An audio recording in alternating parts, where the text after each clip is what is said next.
ओम शांति। 30 जुलाई 2025। आज का पुरुषार्थ। बाबा बार बार यही समझाते हैं कि मीठे बच्चे, माया दुश्मन तुम्हारे सामने है, इसलिए अपनी बहुत बहुत संभाल करनी है। अगर चलते चलते माया में फंस गए तो अपनी तकदीर को लकीर लगा देंगे। तुम राजयोगी बच्चों का मुख्य कर्तव्य है पढ़ना और पढ़ाना, यही तुम्हारा मुख्य कर्तव्य है। तुम हो ईश्वरीय मत पर, तुम्हें कोई जंगल में नहीं जाना है। घर गृहस्थ में रहते शांति में बैठ बाप को याद करना है। अल्फ और बे, इन्हीं दो शब्दों में तुम्हारी सारी पढ़ाई आ जाती है। बाप भी ब्रह्मा द्वारा कह सकते हैं कि बच्चों गुड मॉर्निंग, परंतु फिर बच्चों को भी रेस्पॉन्ड देना पड़े। यहां है ही बाप और बच्चों का कनेक्शन। बाप तो समझते हैं जिन्होंने कल्प पहले वर्षा लिया है वो आपे ही आ जाएंगे। ऐसे नहीं कि फलाना चला न जाए, इनको पकड़ें, चला जाए तो चला जाए। यहां तो जीते जी मरने की बात है। बाप अडाप्ट करते हैं, अडाप्ट किया ही जाता है कुछ वर्षा देने के लिए। बच्चे माँ बाप के पास आते ही हैं वर्षे की लालच पर। साहूकार का बच्चा कभी गरीब के पास अडाप्ट होगा क्या? इतना धन दौलत आदि सब छोड़ कैसे जाएंगे? अभी तुम जानते हो बाबा हमको स्वर्ग की बादशाही देते हैं, क्यों न उनका बनेंगे। हर एक बात में लालच तो रहती है, जितना बहुत पढ़ेंगे उतनी बड़ी लालच होगी। बाप भी कहते हैं तुम सबको हम फिर से 5000 वर्ष पहले मुआफिक अडाप्ट करते हैं। तुम भी कहते हो बाबा हम आपके हैं, 5000 वर्ष पहले भी आपके बने थे। कई कच्चे हैं जो गिर जाते हैं, ये भी ड्रामा में नूंद है। माया दुश्मन सामने खड़ी है तो वो अपनी तरफ खींच लेती है। बाप घड़ी घड़ी पक्का कराते हैं माया में फंस नहीं पड़ना, नहीं तो अपनी तकदीर को लकीर लगा देंगे। बाप कहते हैं मुझे भी फिर से गीता सुनाने आना पड़े, आकर रावण की जेल से छुड़ाना पड़े। बेहद का बाप बेहद की बात समझाते हैं। यह गीता पाठशाला है ही जीवन मुक्ति प्राप्त करने के लिए। ब्राह्मण तो जरूर चाहिए। यह है रुद्र ज्ञान यज्ञ। शिव को रुद्र भी कहते हैं। बाप है निराकार। मनुष्य तो उसे नाम रूप से न्यारा कह देते हैं, लेकिन नाम रूप से न्यारी कोई चीज थोड़े ही होती है। हे भगवान, ओ गॉड फादर कहते हैं ना, तो नाम रूप है ना। बाप बड़े थे, बड़ी पढ़ाई 2 अक्षर में पढ़ाते हैं, अल्फ और बे। अल्फ को याद करो तो बे बादशाही तुम्हारी है। ये बड़ा भारी इम्तिहान है। मनुष्य बड़ा इम्तिहान पास करते हैं तो पहले वाली पढ़ाई कोई याद थोड़े ही रहती है। पढ़ते पढ़ते आखिरी तंत्र सार बुद्धि में आ जाता है। ये भी ऐसे है। अंत में फिर बाप कहते हैं मनमना भव, तो देह का अभिमान टूट जाएगा। ये मनमना भव की आदत पड़ी होगी तो पिछाड़ी में भी बाप और वर्षा याद रहेगा। मुख्य है ही ये, कितना सहज है।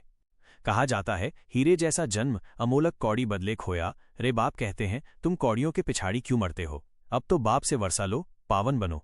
बाप कहते हैं मैं पावन दुनिया बनाऊंगा तो पतित दुनिया का जरूर विनाश होगा। बहुत बातें पूछते हैं विकार बिगर सृष्टि कैसे चलेगी, ये कैसे होगा? अरे तुम खुद कहते हो वो वाइसलेस दुनिया थी, संपूर्ण निर्विकारी कहते हो ना, फिर विकार की बात कैसे हो सकती है? यहां भी गौमुख बनाया है। कहते हैं गंगा यहां आती है। अरे गंगा अपना रास्ता लेकर समुद्र में जाएगी कि यहां तुम्हारे पास पहाड़ पर आएगी? भक्ति मार्ग में कितने धक्के हैं। ज्ञान भक्ति, फिर है वैराग्य। एक है हद का वैराग्य, दूसरा है बेहद का। सन्यासी घर बार छोड़ जंगल में रहते हैं, यहां तो वो बात नहीं। तुम बुद्धि से सारी पुरानी दुनिया का संन्यास करते हो। तुम राजयोगी बच्चों का मुख्य कर्तव्य है पढ़ना और पढ़ाना। अब राजयोग कोई जंगल में थोड़े ही सिखाया जाता है, ये स्कूल है, ब्रांचेज निकलती जाती हैं।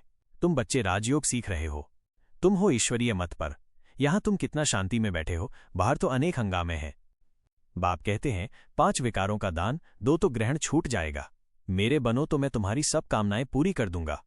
अब टाइम बहुत थोड़ा है, इसलिए याद की यात्रा में लग जाएंगे तो विकर्म विनाश होंगे और ऊंच पद पाएंगे। बच्चे अब बिल्कुल शांत स्थिति में स्थित हो जाओ। अपनी शांति की ड्रिल दिन में बार बार करो। स्वयं पर फुल अटेंशन दे। कर्म करते करते बिल्कुल डिटैच हो जाओ, अर्थात मन बुद्धि के द्वारा शांति की स्थिति में स्थित हो। शांति के सागर के संग बैठ जाओ। यही अभ्यास बार बार करो। इसी अभ्यास से दुनिया से न्यारे हो पाओगे। बिल्कुल गहन शांति में चले जाओ और कुछ नहीं। मैं और मेरा बाबा और बीच में शांति की शक्ति, जो आपके पूरे घर को बहुत जल्द शांति कुंड बना देगी। बार बार स्वयं की स्मृति का स्विच ऑन करो। इसमें अटेंशन कम मत करना, बिल्कुल हल्के रहिए, अटेंशन रखना है। कुछ भी हो जाए, सब कुछ बाप परमात्मा पिता हवाले कर शांत चित हो। बाप के संग जाकर बैठ जाओ, परिस्थिति सेकंड में गायब हो जाएगी। यदि किसी कारणवश भूल भी जाओ तो उस समय को बिंदी लगा, अगले ही सेकंड में बाप के संग जाकर बैठ जाओ। यही सबसे ऊंचा पुरुषार्थ है। कभी पवित्रता की शक्ति फैलाओ, कभी प्रेम की तो कभी शांति की। बस बिल्कुल हल्के रहे, 100% अटेंशन दे करते रहो। यही अटेंशन आपको आपके लक्ष्य तक पहुंचाएगा। बाप की खुशी आपके लक्ष्य तक पहुंचने पर इतनी अधिक हो जाती है कि उस खुशी में सारा संसार झूम उठता है। बस हर पल आप बच्चों को उमंग उत्साह में रहे खुशी खुशी बाप के संग बैठे रहना है। इसी अटेंशन से सब कुछ परिवर्तन हो जाएगा। आप सभी आत्माएं विशेष हो।